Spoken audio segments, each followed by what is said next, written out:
Hey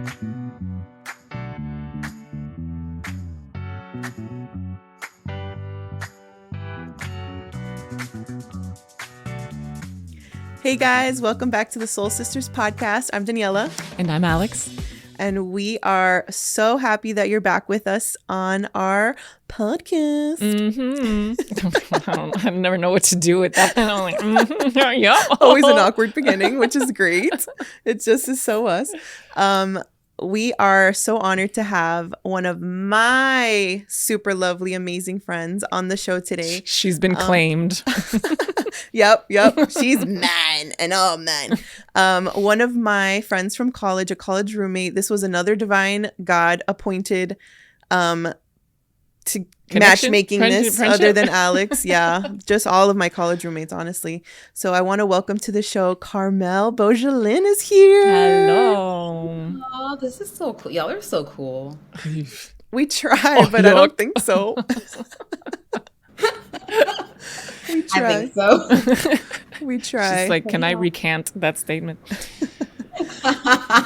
Carmelle, we're so happy to have you. The newlywed. Are you still Beaugelin, or have you transitioned all the way to your new last name?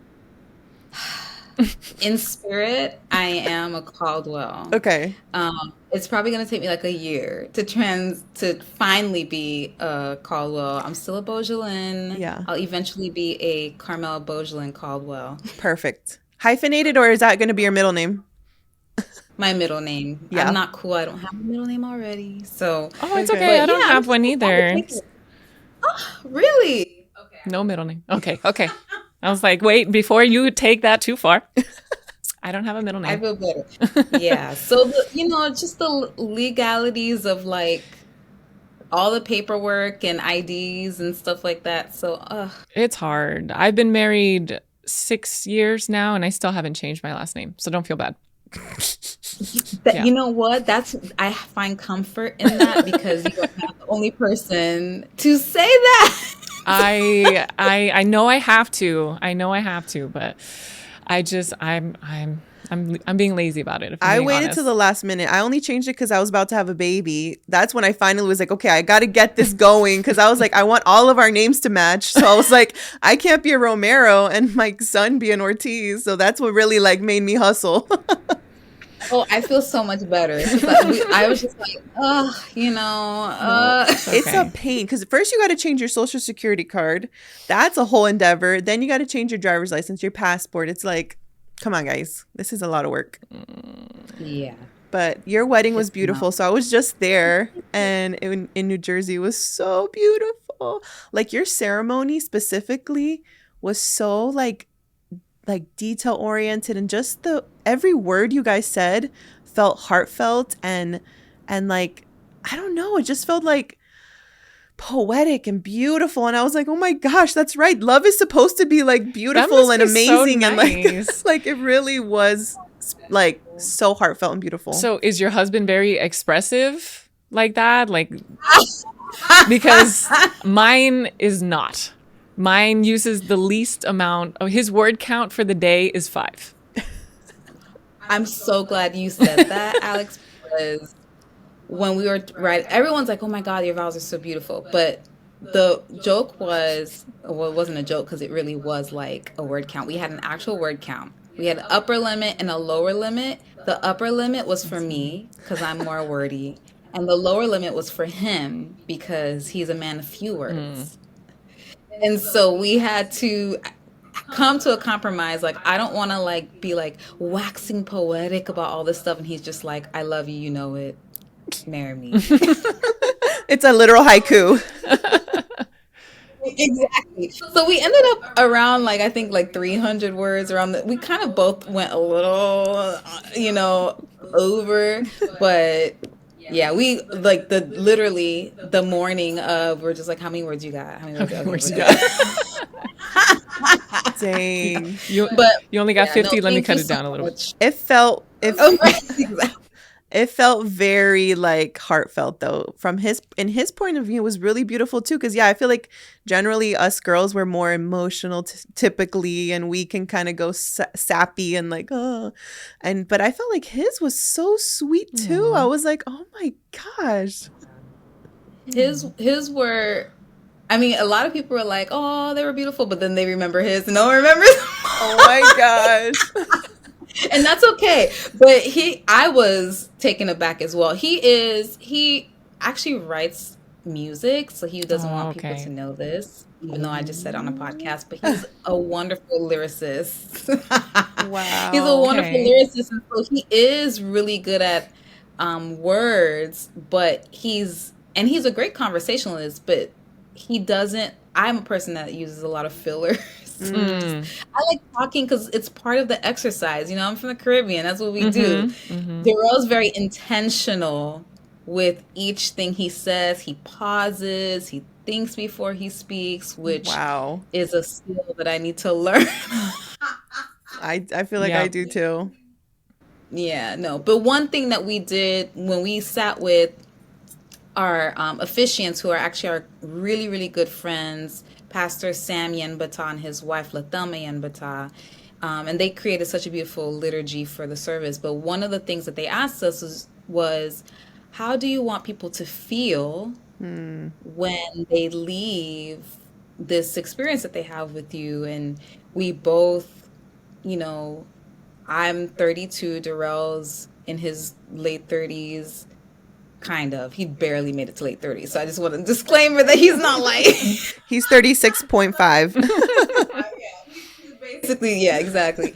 But we knew like we know that dating is really hard for a lot of our friends, and for us we have our own journeys, and so we wanted people, no matter if they were already married or if they were not, they didn't have any prospects, wherever you are on the spectrum of love and relationships, that you leave feeling like it's possible for me. Hmm. Like I want to leave feeling like this thing that I may have lost hope in, whether it's in my own marriage or whether I'm single and like it's hard out here Hmm. to find somebody.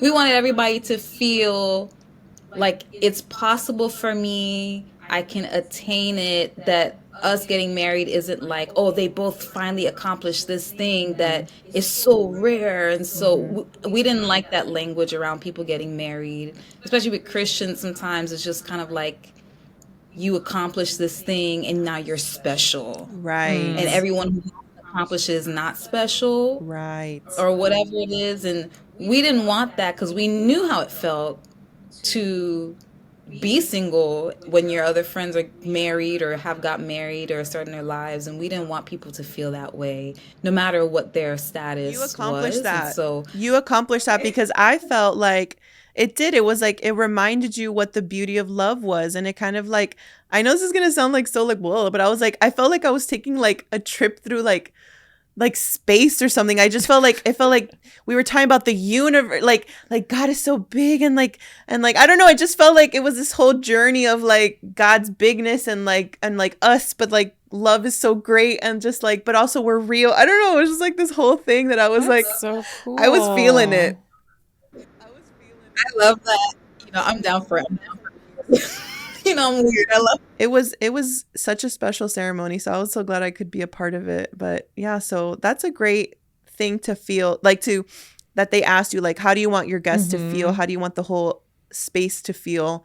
That's really important. And I remember thinking that too, like because we go to so many weddings and we're just like obviously they're all beautiful, especially if we know the bride or the groom, we're just like really close with them. But I remember feeling like I want my guests to feel a part of this as well. Like I want us to all be like on the same level. Like I want God's presence to be here. Like I want it to be even for those people that don't know God or anything like that. Like I remember thinking that specifically. Like I want this room to feel energetic. Like I want there to be something special here. So that's great that they started your whole like process like that. Like how do you want it to feel? I think that's important. That's really cool. Everyone's getting really philosophical with it. And mine was just like, is the food going to be good? Am I going to pick a place with good food? Listen, Food is important. Food is really important. But that yeah, no, that you don't get that in a lot of marriage ceremonies. It's just especially your officiants for them to go and do that, because ours was just, okay, are you going to exchange your own vows or not? We were like, nah, dude, we don't. This guy says 3 words tops, and I'd say nonsense. So we were just like, you handle. But yeah, no, that is really, really cool. And I wasn't even there, and I feel like I could find love again if need be. I could find love again. Well, even love again in your own marriage. I think like that's Exactly. one thing, Yeah. we feel a little bit like new kids on the block for sure. Like there's something, I don't know if this is good or bad, but infantilizing about being a newlywed when all of your friends are maybe like celebrating their like 10 years. I mean, hashtag going to Christian colleges, right? So that's that might not Yep. be everyone's experience. Yep. Yep. Yeah. Next year will be our 10 years. Yeah. See, and so we have a lot of friends who have had ebbs and flows already. I mean, I have friends who have been remarried who are my age already, so Hmm. we've seen a lot of, you know versions of marriage and love, in our own separate journeys. Darrell and I keep wanting to say fiance, but I guess he's definitely my husband. He's your And husband. so, sometimes you have to re-fall in love with the new person that has evolved. The Mm-hmm. person from five Very years true. ago is really different, and so you have to fall in love with that new person, Yep. and then that new person again with every transition. And so even me and Darrell dated for 3 years. The person that I married is an evolved version of the person that I met on my first date, already. So, We haven't even gotten to our main talking points yet that I wanted to bring up is that Carmel went to Princeton. I always brag to all my friends. I'm like, I have a friend who went to Princeton. Okay. Oh, you So, fancy, oh, huh? hilarious. Okay, so let me just say this up front. I graduated from Princeton Theological Seminary. And while they are related, and Princeton University was birthed out of the seminary, I did not go to Princeton University. I went to I'm still going to graduate say it. school. Well, and people like don't, I mean, well, they are cousins Okay. Okay. and they're related, but my personal pet peeve is always when people fail to mention Gotcha. Oh, that they dang. went to the graduate Princeton Theological Seminary, which in its own right Hmm. is world renowned. And yes, there's a shared history. And yes, we're across the street. And yes, we cross pollinate a lot and Gotcha. take courses there. But it's a thing. It's a Oh, it's thing. a thing. And it's a Okay. thing It's that a you don't thing, not for like. the university people, but mostly for the Princeton people who know that now you okay, it's fine. But yes, I did go to Princeton, namely Princeton Theological Seminary. And out of Yes. that, you birthed this super cool ministry that you're doing now. Can you tell us about that? How you're merging like art and theology, ministry, faith? How did that come about?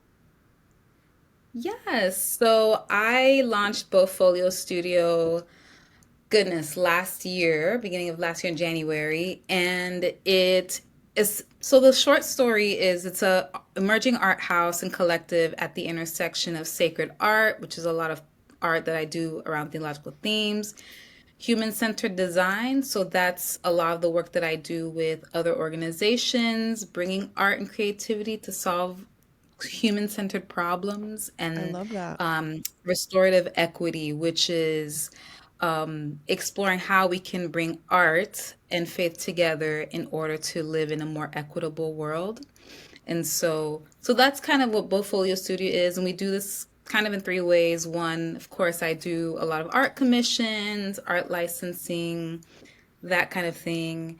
The second way that I do that, and usually with other organizations, is I run this workshop called Creatio Divina, where it's a blend of the ancient Christian practice of Lectio Divina, like divine reading, and then we respond by making art together.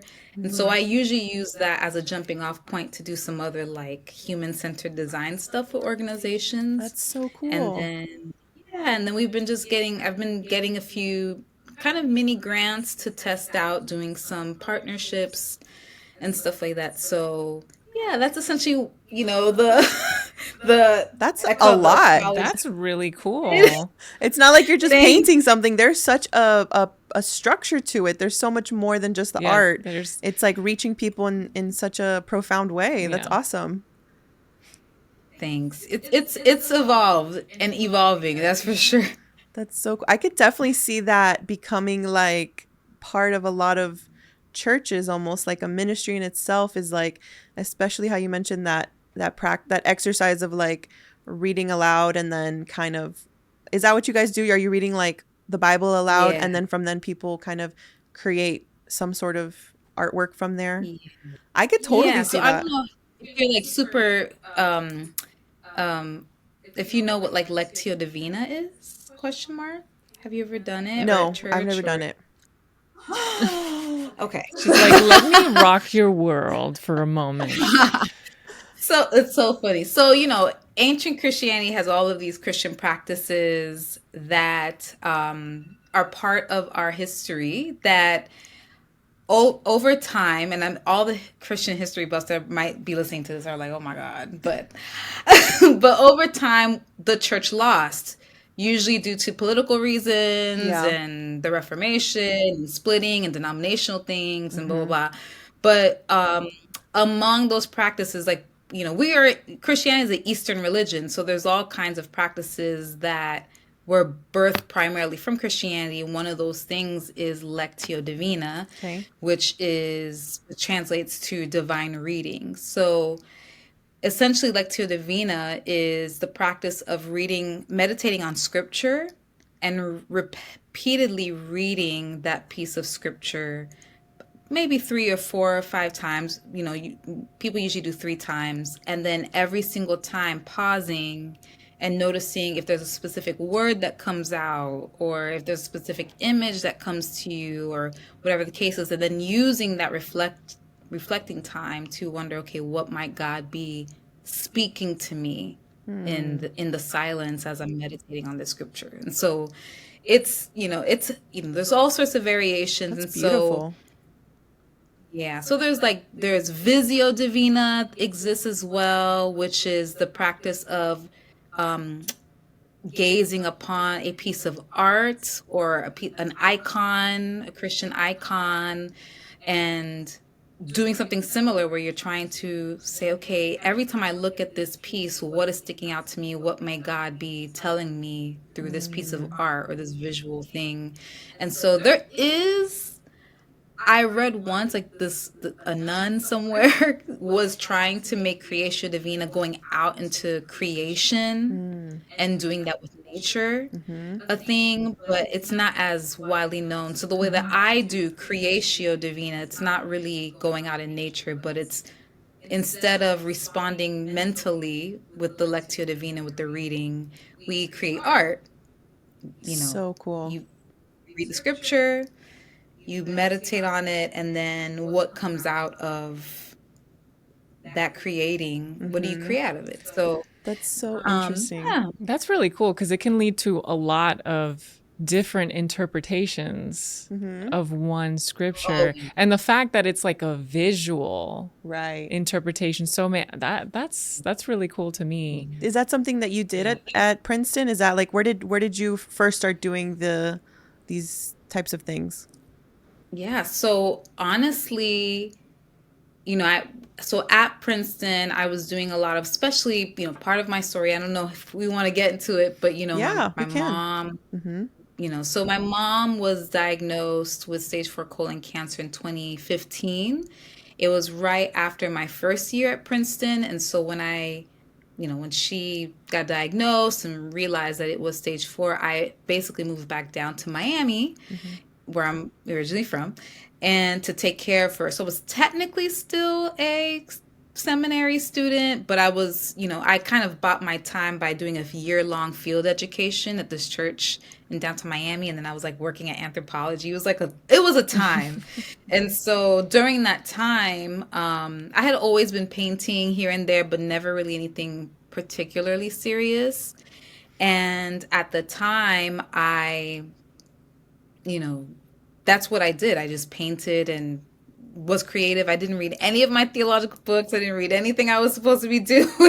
I just You were painted just creating. and yeah, I was creating.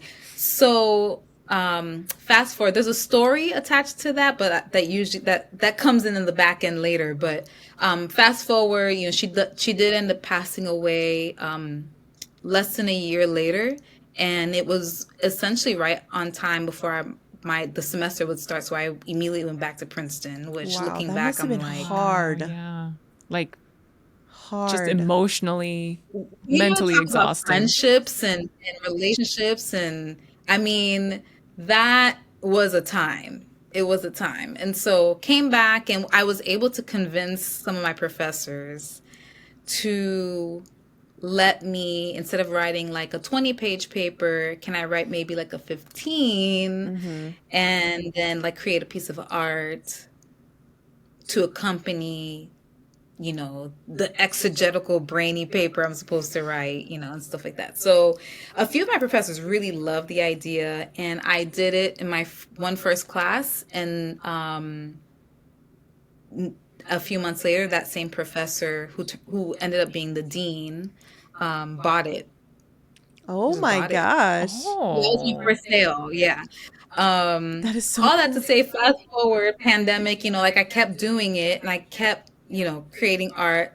When the pandemic happened, at that time, I every Lent, because my mom passed away in April, so kind of around Easter, Lent time, every Lent for myself, I was just creating these large scale art pieces. I would maybe do like, if there's 7 weeks in Lent, I would do 7 pieces. And I was just doing that every Lent, just making these big pieces. And so that during the pandemic that year, I actually had already finished a project and I had nothing to create during Lent. So what I did instead was, I think it was 2021. What I did instead was like, oh, I'll go on Instagram Live and do like a 15-minute art thing, you know, whatever. So I was just like, you know, a little bit of meditative breathing. We have a scripture during Lent that you use. And then, you know, we'll finish it off by what did you create, whatever. So, you know, it didn't, you know, you go on Instagram Live. Some days it'll be like 7, other days like Mm-hmm. one friend, just, you know, whatever. But I did that the whole time, and some people really liked it. And then someone asked if I would do it for like, you know, 30 minutes on Zoom with their church. And then I did it for 30 minutes on Zoom. And then the more I kept being asked to do it, the more it took on a little bit more structure and shape. And then I did it.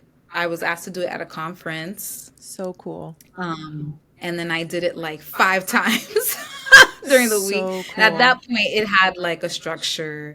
You know, it had a movement. Yeah, but yeah, so that's how, you know, it It came evolved. to be. And yeah. That is so awesome. I Wow. love that. And I think I personally, you know, I personally love that because I love art. I love creative stuff. I love anything that has to do with like imagination and creativity. So I love that. And it's so funny you mentioned the like what did you say was creation, the one with nature that the nun was talking about? Oh, the other version of Creatio Divina, like being Creatio out in nature. Divina. It's so funny. So Hmm. like when I hurt my back, I was taking I was walking on a trail, a hike over here, and I've been in a funk lately. So it was like kind of like a prayer walk type of thing. I was like I just need to walk and talk to God. So I was just walking and I was like, Lord, and I was just like in this, I was just like in it, you know, I was so in it. And I remember thinking, I was like, thank you, God, for everything. Lord, you are like the dew on the leaves. Your mercy is new every morning. I'm just like in it. Yes. I'm like so in it. And I was like, oh, and then I fell and hit my back. So I was like, Lord, what did that mean? I was like, Oh, the Lord's like, yes, worship me. Also be mindful of where you're stepping, you know? yeah. I was like, God, even when I fall on my butt, you're here with me. It was so That's so crazy. But fun. anyways, I had never I mean, nature really inspires me and beautiful things obviously inspire us as artists. But I was like, when you said that, I was like, oh my gosh, that's so true. Like when if you're just totally immersed in nature, there is this like divine thing about it where you're reminded like anything can spark that inspiration of like God is in all these things, all these little details and all these beautiful things that he created himself. And I was like, that's I was like, I want to do this all the time. Just like a nature, specifically in nature, not just like a walk through the neighborhood, which is fine, but like the trees and the flowers and the everything. And I was like, wow, it's truly like beautiful. It's like Yeah, it's overwhelmingly all beautiful. inspiring Yeah. for sure. Yeah, just don't fall and break Just your watch your step though. coccyx. Yeah, don't fall. That's so beautiful. I hadn't heard Yeah. your whole story though, how it all started, like from beginning to end, of how you started your ministry. I feel like that, like I said, that could translate to so many different churches, and I could see that being. I feel like it's needed, especially for not just creative people, but just anyone that wants to go deeper or just find a new way to experience God. I feel like that would be such a cool thing to do, because sometimes people might get hung up. I don't know if you've encountered this, where they're like, well, I'm not creative, I don't draw, I don't Oh, color, I mean color, I don't paint, whatever. And yeah. but Oh, right. all of that. I mean, the people that I tend to do this with most recently, like, have been, I graduated Princeton and I worked at Princeton for a few years after I graduated, managing this grant. And so a lot of my network happens to be folks that I met through that work. So, and they tend to get grants. And so a lot of people that tend to hire me to do this tend to be more of the organizational Yeah. people that are not necessarily creative, or they just don't feel like they have time, or it's not practical for them, or maybe Right. they were creative but it's like a hobby. Right. So I have gotten, when I've arrived to, and they get a sense that they're about to do something creative. I mean, I did this with like a group of almost 300 at his Wow. conference. One of the guys was flying out the next day to go meet with the Pope or Oh something. my god. And these are the kind of people that were in the room. And here I come with like these oil pastels, and they're like crayons. I'm like, they're not crayons. They are oil pastels. And trust me, I know the difference because the price tag on them are very different. Let's respect the material. And then they're like looking at it like, why am I doing such an infantilizing thing? And then they get to the end, and then they're like, oh my gosh, like I had a revelation about my project, or oh shoot, like Mm-hmm. when you made us do this, it made me realize I really need to let this part of the project go, or whatever it may be. That's so cool. um yeah. And so my favorite story though, um since we'll have a little bit of ladies time, but I did this the first time I had did it at this conference. It was like next church gathering, so it's a gathering of all these like pastors. And there was this older woman who was there. She seemed wise in her years, wise beyond all the other pastors that were there, if you know what I mean. Mm-hmm. And she came to all of my sessions. There was 5 of them that week, so she came to all of them. And she didn't really talk to me, and that happens. I don't need, whatever. It's fine. You can come and say and leave. But she didn't really talk to me. And the last session, I just remember looking at her and thinking, she seems angry or like bothered, whatever. Really? So, I'm like, whatever. Really? So later on, someone says, hey, so and so wants to speak with you. And I'm like, oh, what did I do? What did I do Like, wrong? what did I do? How did I anger this woman? So I go to her and I said, hey, you want to talk to me? She goes, yes, I don't know if you noticed, but towards the end of that last session, I just was, so distraught. I was on the edge of tears, and I was like, oh my God, like, what did I do? And she goes, well, so there's a point when I do Creatio Divina, which is like the plot twist, which is increasingly not a secret the more that I do it and people talk to each other. But, the usual setup is you're at a round table Mm-hmm. and you have your materials in front of you and you start creating. And I do 3 cycles of the reading usually. And you're done, you put it down. And then I oftentimes, just depending on the situation, ask people to pass their creation to the right. And so the next person starts creating on top of what Oh. the other person created, and so on and so forth. And, okay, so that's the background. So she says, well, I started creating, And I knew what was going to happen. The first time I was shocked. And I was not happy and pleased about, you having us let our art go, but whatever. So I knew it was coming and I started to draw. And then I heard the little ding and, we have to pass our art over. And she looks down and she's mortified at what she created. And I'm like, what did you create? She goes, I was trying to draw a vase, but it looked like a vagina. And I was like, you're like, now where I was going. like, all right. I don't know if y'all have to bleep that out. I don't know. I don't think vagina is that word, but I don't know who your audience is. No, it's definitely going to stay. Oh my God.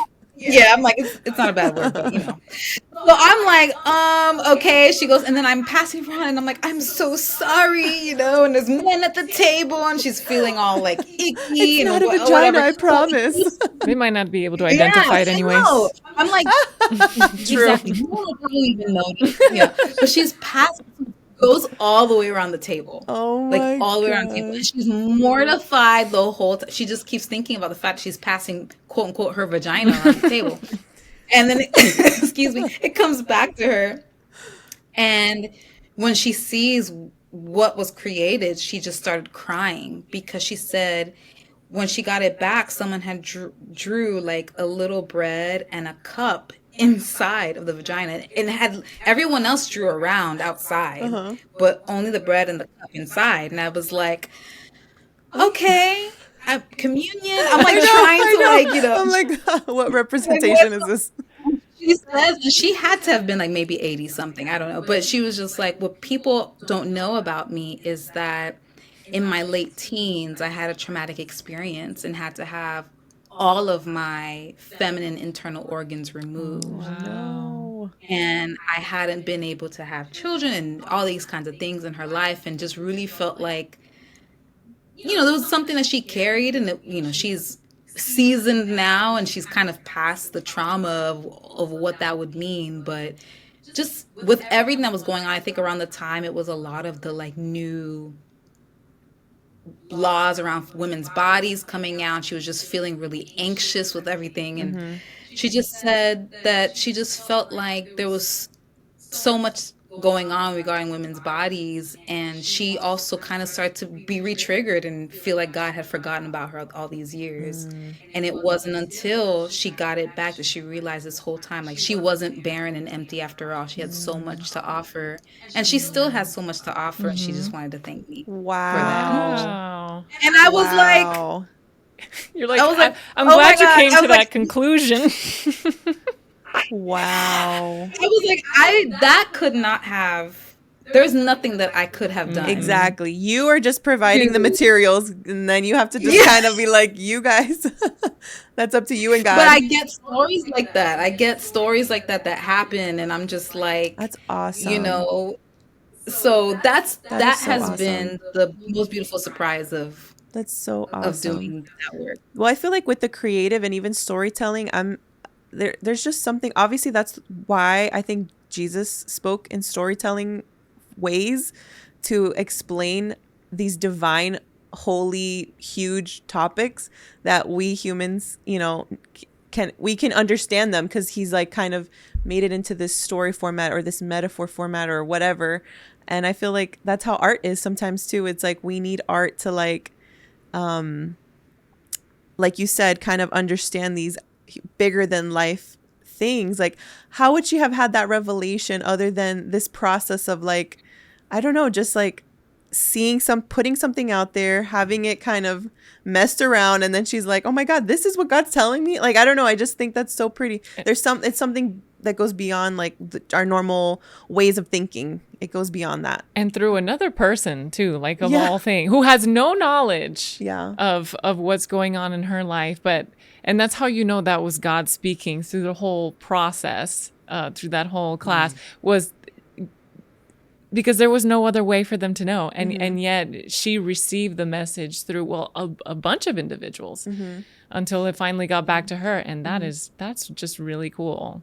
That is so That's awesome. what, creating a community, right? I mean, this, your all's podcast is about friendship and community. And I think there are levels of revelation from God that we we just don't have the ability to receive on our own. Mm-hmm. Like we need people around us, we need our friends, and even if our friends is not just verbalizing or giving us advice, sometimes just having that person's presence as a friend in and of itself Yeah. reveals to us things Yep. about ourselves, about what God is doing, you know. So Mm-hmm. we really can't do it alone. Not at all. Yeah. Not at all. Well, I was going to ask you, is there, I mean, obviously, I've known you since college. So we went to Southeastern together. We were, like I mentioned earlier, divinely put together with our other two friends. Well, but all of us really, but it was a little Mhm. group of us that we were just like put in the same dorm, and we clicked instantly. We loved each other pretty instantly, and we've stayed in touch. We've been in each other's weddings. We've seen each other's families grow. Like it's just been super super cool. And so I know that you were a special part of my life in that way. Like I had come to a point in my life and I needed a lot of guidance, and you were there for me, and you were, and like you said, it was just knowing you, like you had that friend, that support, that that person just up against you, just like, I'm here for you, like whatever you decide to do, I'm here for you. And I think we all need that in certain parts of our lives. We need that always, but like there's key moments where it's like, this is a fork in the road, what do I do, you know what I Mm-hmm. mean? So Yeah. Carmelle was really influential in my life at that moment in those Oh, college years. same. Same, because Alex, your girl was a hot mess. I had this ex, it was terrible.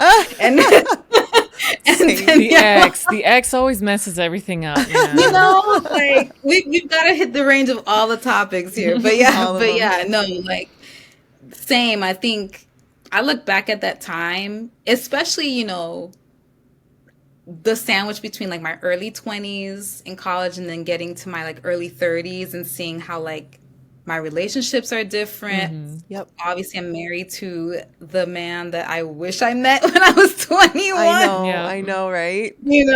but I need, the journey is the journey, and Yep. like I look at all these things and my wedding season was very reflective Mm. for that reason. And I think that, even if you have like, Alex, and Mm-hmm. y'all are best friends. I have my best friend Jennifer, Mm-hmm. and you have your day ones, but there's always something special about your college Mm-hmm. friends. Yeah. And you like experiment Yeah, you just like, 24 Yeah. hours a day, yeah. Yep. just like, It's an you interesting time know, in life for sure. it's an interesting time in life. And the same thing for my best friend. She has her college.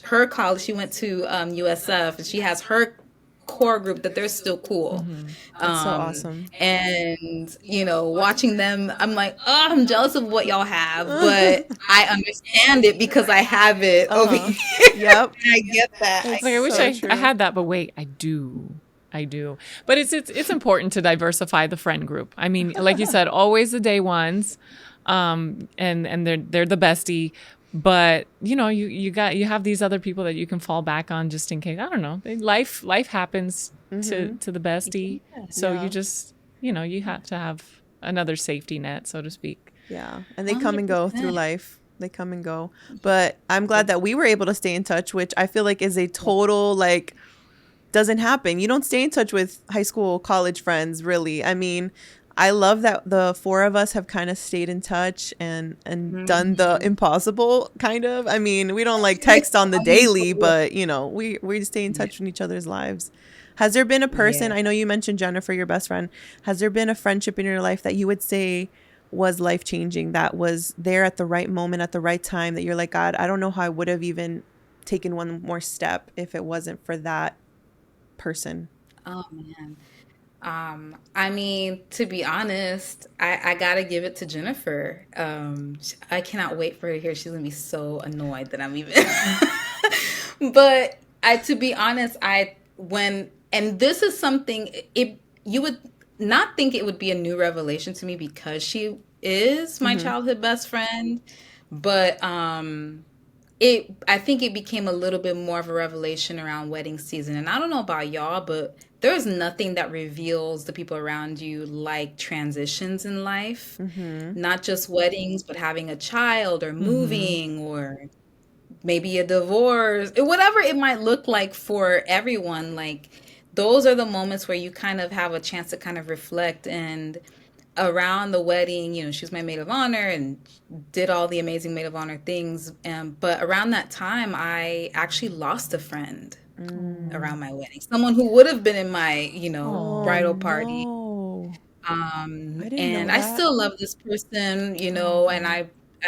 I hope that they're thriving and doing well. But that was kind of hard because no one talks about, we talk about friendships, but we don't talk about friendship breakups, and we Mm-hmm. don't take them as seriously as romantic breakups. And I think that we need to, Yes. because there is grief that happens no Mm-hmm. matter Yes. what the reason, Yes. you know. Well, that's part And two. We're so gonna book you for part two of that because I really do want to talk about. I for really want to breaking up talk a about friend, friendship breakups. Yeah, because it does happen and we don't talk about Yeah. it. But sorry, keep going. Keep going. yeah. So, I mean, I around that time, it made me kind of think about all of my relationships, because you're trying to figure out how did this go wrong? This was like a best friend, and um, I thought about Jennifer, and I thought about the longevity of our friendship. We became Mm, friends in third grade, that's crazy. Whoa. and That's literally crazy. I know, It's like like this, I've what? known her for most of my Yeah, life. It's that's a kind of weird. significant amount of time. I know. That's Yeah. crazy. We like fifth grade, like pictures. We have pictures in middle school, matching outfits. Adorable. Adorable. I might be able to dig one up if you need like a cover photo for the podcast Oh, episode. I'm just kidding. I'm gonna do it. She'll text you later. So, but there were seasons like when we went to college where the relationship changed because Mm-hmm. she was not my like closest friend at the time. Mm-hmm. My college roommates were my closest friends, not Exactly. only because of proximity, but because like y'all would hear about everything first. I lived with you. And the Exactly. same thing with her. Like she had her crew that, heard about everything first. And there were things after college that I heard about after college, that I was like, dang, I didn't know about that when it was happening. I'm kind of like sad. But then, over time I realized, I was like, wow, like going into getting married, Jennifer really is my first love. She's the first Yeah. person to teach me how to love somebody else unconditionally. That is so I beautiful. wasn't just her friend because she made, You're making me I don't look know, bad, whatever, because Carmel. she could do stuff for me. Oh, Making me but look. it's true. I mean, like, No, but you're right. You're right. no, but we had ebbs and flows, and we had seasons where I was like, gosh, I hope I'm still her best friend because she has all these other 3, 4 cool people she hangs out with, Mm-hmm. in college. I don't, and whatever the case is. And I think she is the first person that's not my kin, even though right at this point I'm like, we're family, but that I was able to maintain a relationship with in every season, even if that meant that like sometimes we're going parallel, sometimes we're going like this, and then we come back together. Mm-hmm. And we gave each other the space to explore who that person was, and who they wanted to be, and who they wanted to hang out with. And I think at this point, now that we're older, going into just all the transitions that come with your age, career, family, whatever the case is. If I now we've been talking a lot because it's a lot. I'm attached to her, but there might be a time where she starts getting really serious about someone, and then I'm like, Right. okay, we only talking once a month. I got to be okay with that Mm-hmm. instead Yeah. of being like, oh, she's So we give each other space. Obviously, Mm-hmm. we check in, but I didn't know what that could be like. Yeah. And then now I'm, married, and I think, okay, Darrell, I'm his wife, but like he has interests. He has, Right. other things. I don't want to be insecure when he pursues those things. I want to Right. support him, and Right. just like I was supported, and vice versa with her. So her friendship, it was a slow burn. Mm-hmm. I think if you had asked me this 5 years ago, I probably would find the most intense friendship I can think of in the most intense Right. situation and be like, that's the one. But if I really think about it, being loved very well by her in the seasons with my mom and Yep. like through college, through all these things near and far.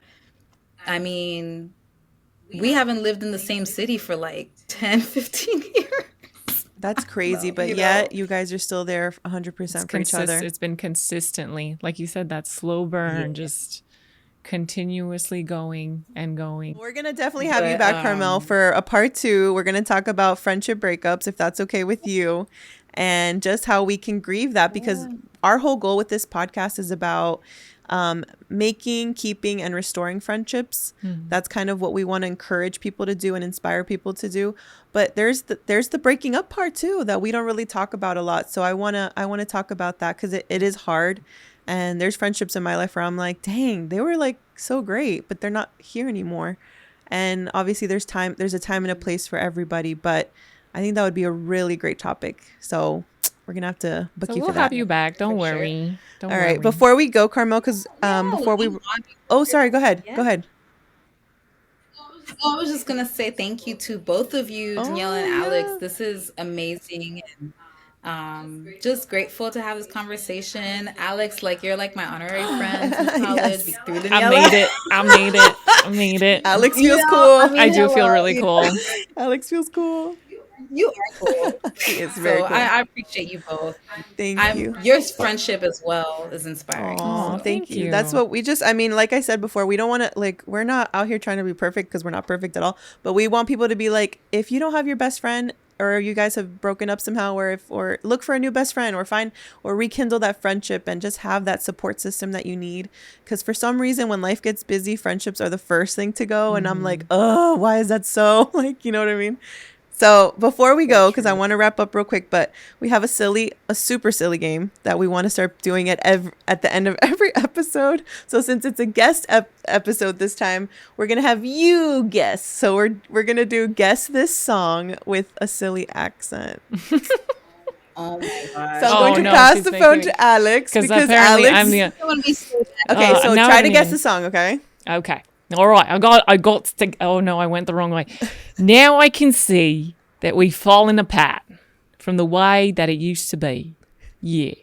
No matter And the sing. distance, Wait. I want you to know that deep down. Deep down inside of me. Backstreet Boys. Oh my god. I almost. What's the name of the song? What's the name of the song?